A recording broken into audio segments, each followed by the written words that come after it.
Una nación completamente tomada por las guerras entre bandas y los enfrentamientos callejeros entre cárteles de la droga.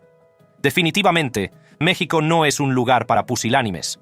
Sin embargo, ¿qué ocurre cuando un adolescente decide enfrentarse a uno de los cárteles más mortíferos del mundo? Permanece atento porque vamos a hablar de la vez en que un adolescente suplicó por su vida tras faltar al respeto a un cártel mexicano. El caso. A estas alturas, todos estamos familiarizados con las redes sociales. Existen como un universo aparte, interconectado a la vez que completamente distinto del nuestro. En el volátil mundo de las redes sociales, detrás de un teléfono móvil o una pantalla de ordenador, a veces sentimos que podemos hacer lo que queramos. Podemos hablar con gente de todo el mundo, o podemos buscar conocimientos y aprender lo que queramos con ellos. Pero con este boom de Internet y el fenómeno de las redes sociales llegaron los llamados influenciadores de Internet. Son personas que utilizan este mundo virtual y sus dispositivos para llamar la atención, conseguir fama y convertirse en auténticas celebridades en estos medios. Lo vemos a menudo en Instagram, Facebook, YouTube y más recientemente en TikTok. En todas esas plataformas tenemos vídeos virales de todo tipo y para todos los gustos. Sin embargo, no es una sorpresa para nadie que hay algunas personas que a veces van un poco demasiado lejos en su búsqueda de la fama.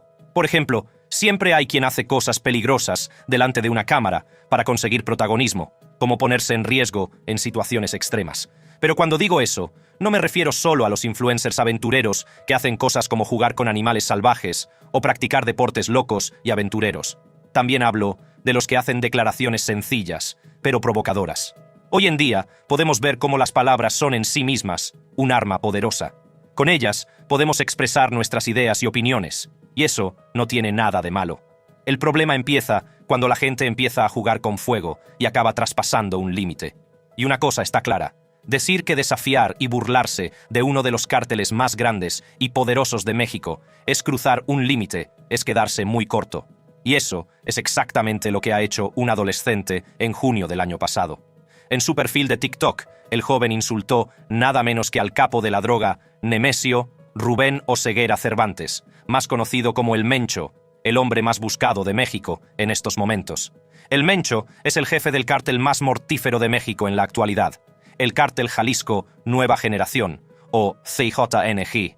El adolescente, de quien no se reveló su nombre, publicó primero en su TikTok un video en el que ofende al capo de la droga y lo insulta. En el clip, que ahora es privado en la plataforma, el adolescente protagoniza una afrenta al jefe del cártel mientras descansa en un poste de luz. En español, el joven habría dicho: «Escucha bien, hijo de Bakshiu, el Mencho me la puede chupar». Con solo decir eso, es fácil afirmar que el adolescente se había puesto inmediatamente como objetivo del CJNG. Pero, por desgracia para él, la cosa no quedó ahí. Yo no duermo como el pirata o el chanito de Culiacán. Soy inmortal, intocable, hice un pacto con el diablo. Vine a darte fuego, Mencho. No tengo miedo de decir esto, lo diré sin la cámara aquí mismo. Mencho puede chuparme la poe. Se desconoce el motivo que llevó al adolescente a tomar la decisión de grabar y publicar semejante vídeo. Lo único que podemos suponer es que todo fue para vender una imagen de sí mismo como un malote, desafiando al cártel y a el Mencho, porque sí. Lo que sí sabemos es que poco después, el joven colgó otro clip en la plataforma online, pero esta vez uno muy diferente. En el segundo vídeo, el adolescente parece presuntamente arrepentido de lo que dijo antes y pide perdón al jefe del cártel, rogando por su vida. Siento lo que dije, no estaba bien, no era consciente de lo que decía. Estuvo mal, ese día me levanté estúpido, no miré las consecuencias, lo hice por seguidores, pido perdón. Tú y tu familia sois muy queridos. Mencho, no me mates, tengo una familia igual que tú. Pido perdón, todos cometemos errores. Tengo problemas psicológicos, señor. Solo recuerde que nos cae bien.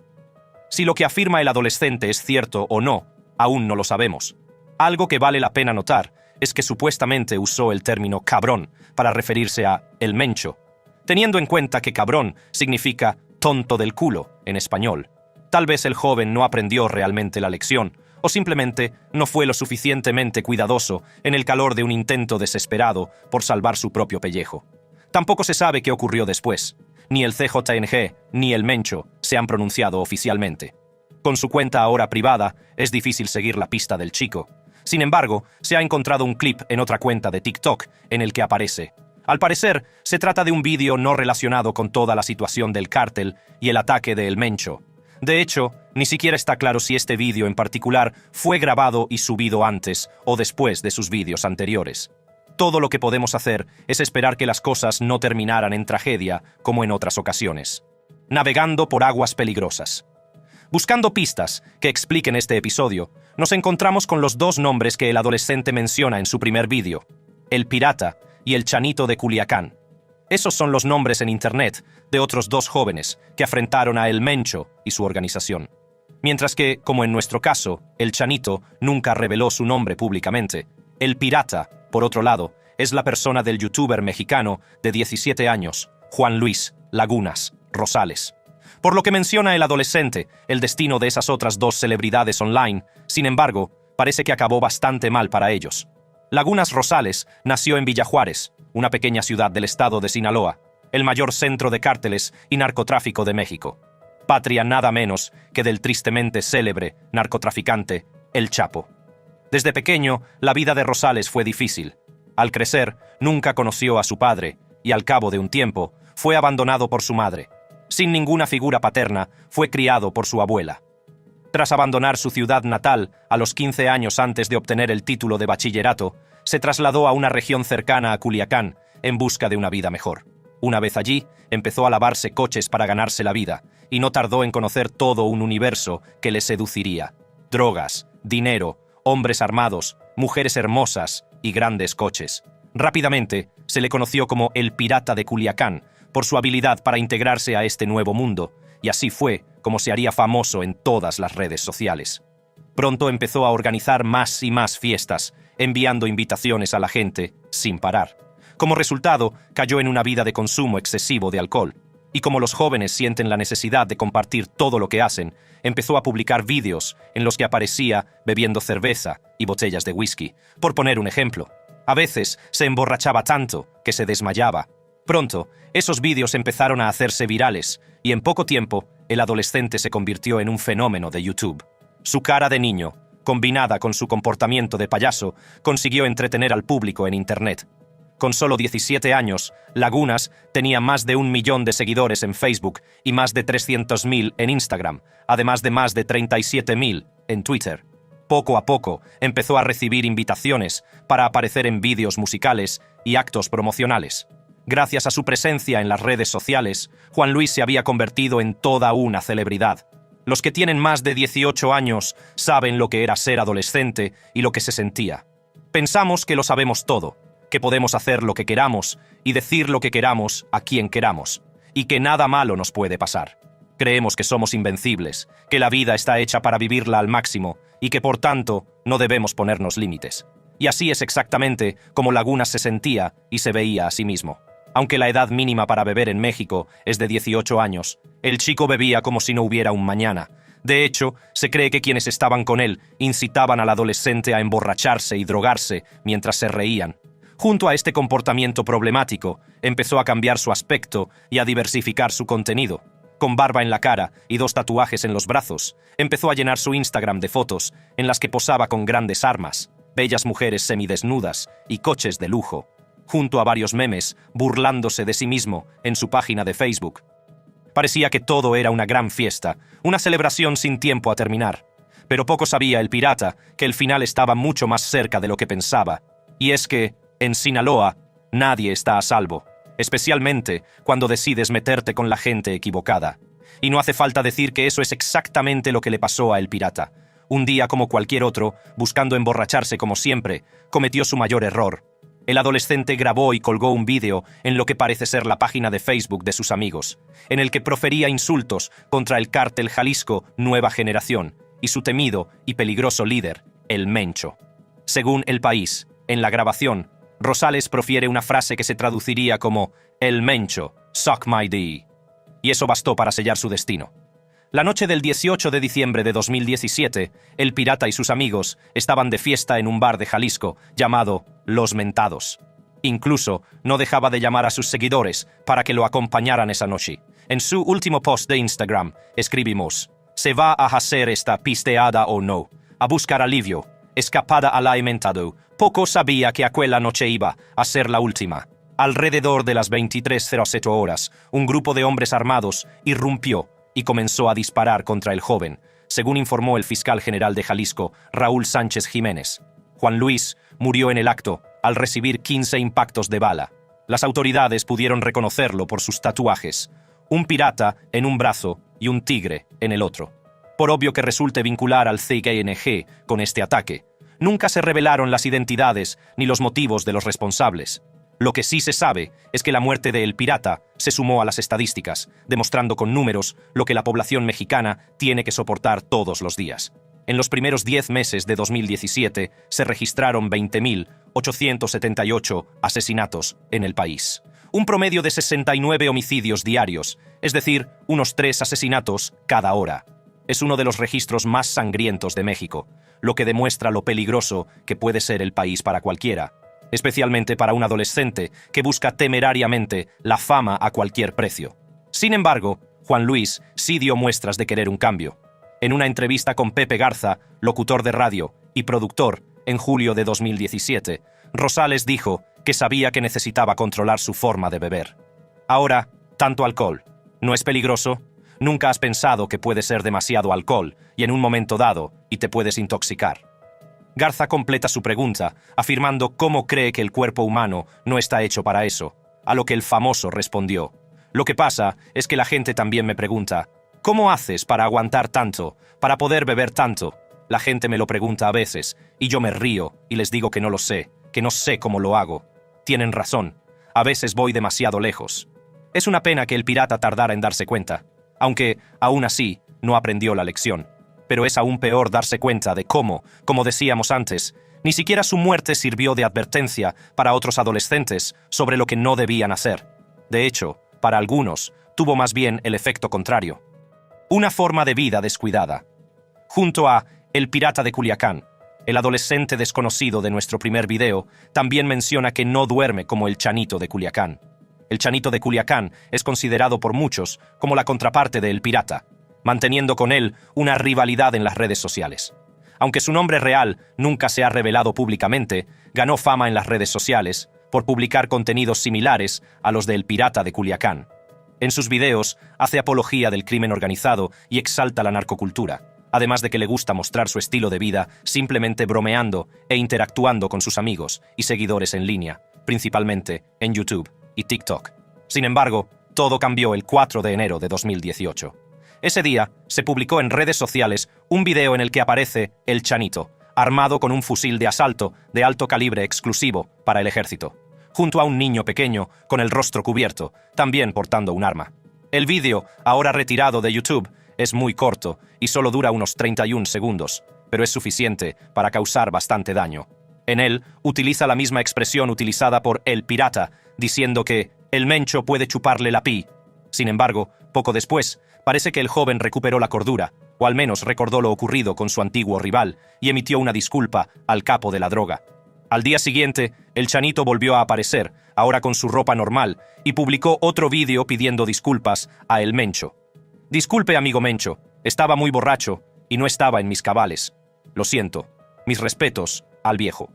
Lo que dejó preocupados a sus seguidores es que después de este video, el influencer no protagonizó ni publicó más videos en sus perfiles de redes sociales.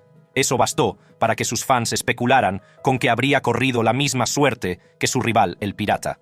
Hablando de eso, no era la primera vez que los rumores afirmaban que el youtuber había muerto. En julio de 2016, la rivalidad entre El Pirata y el Chanito estaba en pleno apogeo.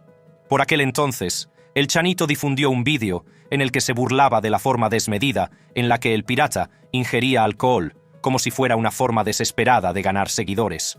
Días después, El Pirata le contestó en otro vídeo, retándole a un duelo mientras sostenía un cuchillo. Si quieres encontrarme, ya sabes dónde encontrarme. Tras esto, los rumores de que el Chanito había sido asesinado por sicarios comenzaron a extenderse por la red, pero pronto fueron desmentidos por los medios de comunicación. Y como acabamos de mencionar, la historia se repitió tras el episodio de El Mencho. Durante un tiempo, los seguidores pensaron que su icono había desaparecido de verdad. Al fin y al cabo, una cosa es un enfrentamiento entre dos influencers de las redes sociales. Amenazar al cártel de la droga más peligroso y sangriento de México es otra cosa totalmente distinta y mucho más traicionera.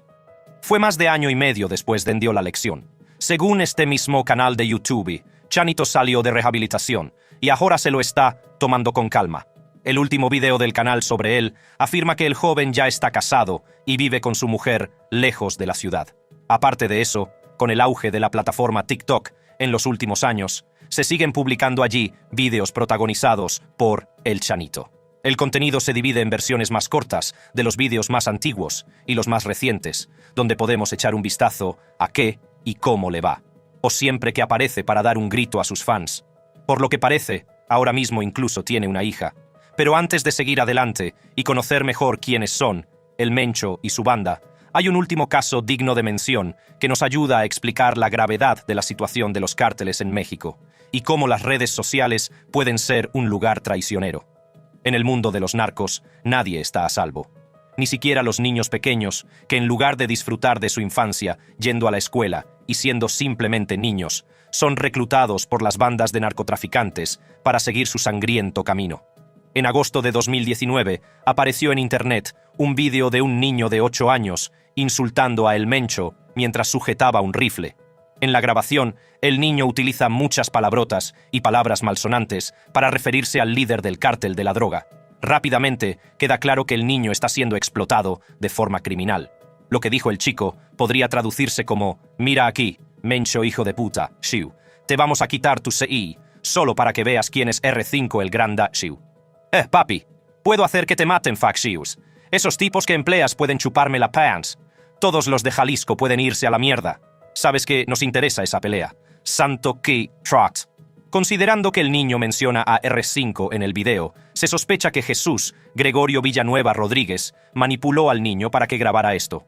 Esto se debe a que R5 es el apodo de Rodríguez, líder del cártel Gente Nueva Sinaloa. Según MBS Noticias, Jesús Gregorio reclutó a los niños tras un violento enfrentamiento y emboscada en la ciudad de Tubutama. Tras un tiroteo de 9 horas que se saldó con más de 200 muertos, los niños de Sonora y Sinaloa empezaron a fantasear con ser como los criminales. Tomando esto a su favor, el criminal comenzó a formar su propio grupo de pequeños y leales soldados, utilizando a los niños como escudos humanos y no siendo más que un falso ídolo para ellos. El cartel de Jalisco Nueva Generación. Pero de todos modos, ¿por qué en todos esos vídeos se condena a cadena perpetua a estos chicos? ¿Quiénes son exactamente el ZNG, el cártel liderado por el Mencho? ¿Y por qué se les considera la banda más peligrosa de todo el país? Porque la historia del cártel Jalisco Nueva Generación es intrínseca a su brutalidad. El grupo criminal ha evolucionado principalmente como resultado de asesinatos, capturas y desavenencias en cárteles más antiguos. El CNG es conocido en todo el mundo por su agresivo uso de la violencia y sus campañas. Y aunque el poderoso cartel de Sinaloa sigue siendo la banda más grande, el CNG es sin duda la más peligrosa y hoy en día es la principal amenaza criminal de México, que no deja de expandirse. El CJNG nació de la desarticulación del Cártel del Milenio, fundado en los años 70 por la familia criminal Valencia en Michoacán. El grupo solía ser uno de los cárteles más poderosos de México desde el punto de vista financiero y maximizaba su influencia al ser uno de los principales aliados del cártel de Sinaloa. Sin embargo, en 2009 fue capturado el líder del Cártel del Milenio, Óscar Orlando Nava Valencia, conocido como El Lobo. Poco después, el objetivo era el entonces jefe del Cártel de Sinaloa, Ignacio Coronel, o Nacho, que fue asesinado en julio de 2010. Como resultado, el poderoso cartel del Milenio se dividió en dos facciones, más pequeñas y rivales, la Resistencia y otra denominada Torcidos. Los dos grupos lucharon entonces por el control del tráfico de drogas en la región de Jalisco. Los Torcidos se convirtieron en lo que hoy es el CJNG, los sucesores de la red del cártel de Sinaloa en el estado mexicano. Para diferenciarse de sus grupos rivales, el cártel de Jalisco se había dedicado a un simple objetivo: ser el cártel más brutal y violento de todo México. Para lograr este escalofriante título, el grupo siempre hace gala de su potencia de fuego. Visten uniformes de estilo militar y no se privan de mostrar su armamento pesado y de grado militar. Su arsenal está repleto de armas como fusiles de asalto, con lanzagranadas y ametralladoras pesadas, como un potente rifle de francotirador del calibre 50. Toda esta estructura contribuye a asociar al grupo con el uso de la violencia extrema. En el ascenso del grupo a la fama y el poder, los homicidios, las desapariciones forzadas y los descubrimientos de fosas comunes se dispararon. La lista de homicidios, atentados, asesinatos, masacres y torturas es interminable. De hecho, hay tantos episodios trágicos que es difícil seguirles la pista a todos. Por ejemplo, fue el ZNG quien se atribuyó la autoría de varias masacres que aterrorizaron a la población mexicana. Algunas de ellas son las masacres de Michoacán, de abril de 2012, la masacre de Veracruz, de septiembre de 2011, las masacres de Nuevo Laredo de 2012, etc. Además, se sabe que el cártel utiliza sus enormes recursos paramilitares para sobornar a las autoridades. Esto nos ayuda a entender que lo que realmente los diferencia de cualquier otro cártel no es realmente su extorsión o violencia brutal contra civiles, sino su voluntad y capacidad para enfrentarse y atacar directamente al propio ejército mexicano. Con su inteligencia estratégica y poder paramilitar, el Cártel de Jalisco realmente se consolidó como un grupo que realmente podía dar la batalla y planear ataques organizados contra el gobierno mexicano. Ellos son su principal objetivo, y ese es su principal objetivo, como demuestran sus registros. Uno de los ataques más mortíferos contra las fuerzas de seguridad en la historia reciente de México es uno de los mayores ejemplos. En abril de 2015, el CJNG mató a 15 policías mexicanos durante una emboscada en el estado de Jalisco. El grupo también fue responsable de un ataque anterior en marzo de 2015, que acabó con la vida de 5 miembros de la Policía Federal. Otro ataque dirigido contra funcionarios mexicanos tuvo lugar el 1 de mayo de 2015, cuando los miembros de la banda utilizaron RPG, ametralladoras y lanzagranadas para derribar un helicóptero militar. De hecho, las acciones del CNG son tan devastadoras que el grupo es considerado lo suficientemente peligroso como para ser nombrado por la Seguridad Nacional estadounidense como organización terrorista. Además, aunque no es sorprendente, el Cártel de Jalisco también ha estado involucrado en ataques de alto perfil contra figuras públicas y funcionarios. En mayo de 2018, por ejemplo, la banda intentó asesinar al exsecretario de Seguridad de Jalisco, Luis Carlos Nájera. Más recientemente, en junio de 2020, realizaron 2 audaces intentos. Primero, intentaron matar a Omar García Harfuch, secretario de Seguridad Pública de Ciudad de México. Luego, un juez del estado de Colima fue el objetivo. Pero esta vez, el intento tuvo éxito. El juez en cuestión había llevado varios casos contra algunos de los miembros del cártel y fue asesinado junto con su esposa. También se sabe que el CJNG intenta atraer a los ciudadanos mexicanos con propaganda ideológica, tratando de vender una imagen altruista, invocando la solidaridad y prometiendo deshacerse de otras organizaciones criminales en ciertas regiones, como los Zetas, uno de sus rivales. Esta estrategia tuvo mucho éxito durante la pandemia del COVID-19. Un ejemplo fue en junio de 2020, cuando el grupo distribuyó juguetes a niños de comunidades del estado de Veracruz, zona en la que luchan contra los Zetas. Con todo esto en cuenta, es fácil entender por qué el Cártel Jalisco Nueva Generación es ahora reconocido como la organización y el imperio de la droga más violento y peligroso de México. Y por lo tanto, por qué nuestros anónimos TikToker, el Pirata y el Chanito de Culiacán se metieron en situaciones que amenazan la vida cuando decidieron desafiar al cártel solo por unas risitas y la exposición en Internet. Sin embargo, ninguna institución puede funcionar plenamente sin la figura de un líder. En el caso del CJNG, tenemos al hombre que fue el principal objetivo de los adolescentes que descubrimos en este vídeo. Con esto, queda una última pregunta. ¿Quién es el Mencho? El Mencho. Como ya lo hemos mencionado aquí, el Mencho es el apodo del líder del CJNG, cuyo nombre completo es Nemesio Rubén Oseguera Cervantes.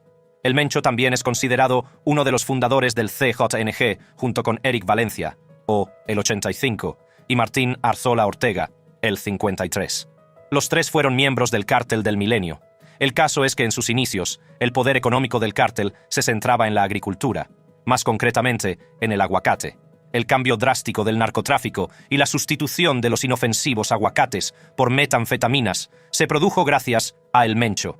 Trabajando en el negocio del narco, desde que era un adolescente, El Mencho se casó con la familia Valencia y creó una alianza con ella que acabaría convirtiéndose en el CJNG que conocemos hoy en día.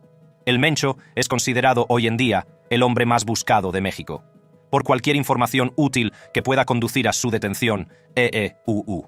Ha ofrecido una recompensa de $10 millones, una de las recompensas más altas jamás ofrecidas por ese país. En México, la recompensa ofrecida es de 30 millones de pesos, el equivalente a $1,6 millones aproximadamente. Nemesio Oseguera nació en la localidad de Naranjo de Chila, en la región suroccidental del estado de Michoacán, el 17 de julio de 1966. Se trata de una zona dura y empobrecida, famosa por su producción agrícola, tanto legal como ilícita. Rubén era uno de los 6 hermanos de una familia de pobres cultivadores de aguacate. Para ayudar a su hogar, abandonó la escuela en el grado de lucha y empezó a trabajar en el campo. Sin embargo, no tardó en cambiar los aguacates de su familia por marihuana. A los 14 años ya vigilaba algunos de los cultivos de la droga. Unos años más tarde, decidió que quería una vida mejor y se trasladó ilegalmente a Estados Unidos, al estado de California, en la década de 1980. En 1986 fue detenido por la policía de San Francisco por posesión de objetos robados y un arma cargada. Ese fue solo el primero de los muchos encuentros que el que pronto se convertiría en capo tendría con las autoridades. Se desconoce si el Mencho cumplió condena por este incidente, pero lo que sí se sabe es que cruzó la frontera varias veces en esa misma década y en los años siguientes, principalmente traficando con drogas bajo diversos nombres falsos. Según las autoridades mexicanas y la Administración para el Control de Drogas, DEA, fue en esta época cuando empezó a dedicarse al tráfico de metanfetamina. Por aquel entonces, la producción de metanfetamina se concentraba en el Valle Central de California, y fue cuando el Mencho llegó allí cuando se dio cuenta de que le otorgaría toda la riqueza y el poder que siempre había soñado. En los años siguientes, fue detenido unas cuantas veces más por diferentes motivos: venta de drogas y cargos federales. Tras un largo proceso, intentando demostrar su inocencia y la de su hermano mayor, Abraham, acabó detenido una vez más. Fue condenado a 5 años en el Centro Correccional de Big Spring, una prisión situada en Texas, donde se enviaba principalmente a inmigrantes indocumentados. Sin embargo, después de 3 años, fue puesto en libertad condicional en enero de 1997 y deportado a México. Ya con 30 años, el Mencho se estableció en la ciudad de Tomatlán, en Jalisco. Allí se dice que llegó a ser oficial de la policía del estado de Jalisco. Con el tiempo, Nemesio llegaría a la ciudad de Guadalajara, donde finalmente se convirtió en miembro del Cártel del Milenio. Ese sería el paso final que lo catapultaría al poder. Ahí, el Mencho se convirtió primero en protector de Nacho, siendo un tanto guardaespaldas, encargado de hacer cumplir la ley sicario. Esto se convertiría en una ventaja debido a los antecedentes de aplicación de la ley para el capo de la droga, ya que había sido entrenado y enseñado sobre cómo manejar la seguridad y la contrainteligencia. Nacho también estaba relacionado con el comercio y la actividad de la metanfetamina, llegando a recibir apodos como el Rey del Cristal, por su dominio en la industria. Con esto, no pasó mucho tiempo para que se iniciara la producción de metanfetamina en la región de Jalisco, pero sobre todo para que el Mencho aprovechara esta nueva situación gracias a su experiencia en Estados Unidos. Con el tiempo, el capo fue ganando cada vez más influencia y ascendiendo en las filas de la banda. En 2009, ya era uno de los principales lugartenientes de Milenio. Entonces, con la fragmentación del Cártel del Milenio, que ya destapamos en 2009 y 2010, un ambicioso Mencho dio un paso al frente para ocupar el vacío de poder que dejaron los anteriores líderes. Sin embargo, otros líderes del cártel también aspiraban al poder, así que cuando otro colega fue elegido para convertirse en el próximo líder, el Mencho rompió con ellos y se dirigió a fundar su propio grupo, que declaró la guerra a Milenio y Sinaloa. Esto inició una verdadera guerra en las calles de Guadalajara y al final el Mencho ganó, y ese fue el inicio del CIST-ING que ya conocemos. Algo fácil de notar para cualquiera que se tome un momento para analizar la trayectoria de El Mencho es su ambición y búsqueda de poder. Su objetivo final siempre fue llegar a ser algún día tan poderoso como el Chapo o Pablo Escobar. Ahora que Escobar se ha ido y el Chapo está en cadena perpetua en una prisión de máxima seguridad, el Mencho ha tenido una ruta clara para establecer su dominio sobre el narconegocio de México. Y teniendo en cuenta que ahora es el hombre más buscado del país, creemos que podemos decir que su sueño se hizo realidad. Ahora bien, lo que pensaban un puñado de adolescentes al desafiar a un hombre tan peligroso, nunca lo sabremos. Esperemos que todos hayan aprendido la lección. Si te gusta este contenido, no dejes de hacer clic en una de las tarjetas de la pantalla para ver vídeos similares.